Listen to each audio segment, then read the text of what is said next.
ايه ده؟ نجيب بيه؟ انت بتعمل ايه هنا يا سعد؟ مفيش. طب اتفضل الاول. اتفضل اتفضل. مفيش، انا من ساعه ما سعيد سافر وانا قاعد هنا عند مسعد، يعني بحاول اتعلم واثقف نفسي واخش الفن من بابه. برافو عليك، دي بداية الطريق الصحيح. بس حضرتك جاي لمسعد ليه؟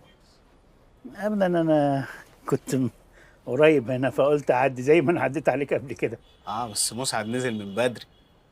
وانت اخبارك ايه؟ ساعات كتير ببقى عايز اقوم من النوم ادش دماغي في الحيطه عشان تبطل. تبطل ايه؟ اسئله كتير قوي، اكتر من البلاوي اللي جوه دماغ هاملت عن ابوه. ببقى عايز انزل اروح للحاج نصار والحاجه كريمه، امسك في زماره رقبتهم واقول لهم انا مين، ابن مين ابويا، مين امي.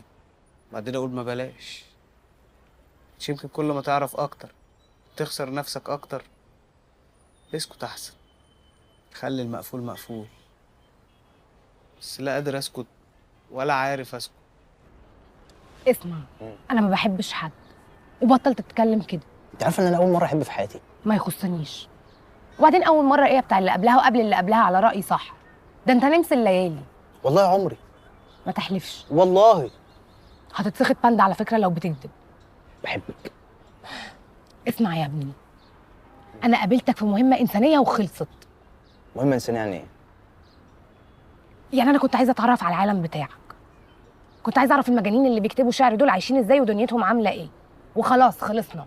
لا ما خلصناش. عايز ايه؟ اسمع. تسمع ايه؟ قولي لي بحبك. لا طبعا مش هقول ليه؟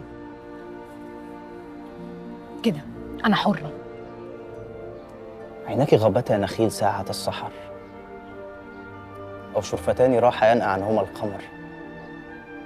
عيناك حين تبتسمان تورق الكروم، وترقص الأضواء كالأقمار في نهر يرجه المجداف وهنا ساعة السحر.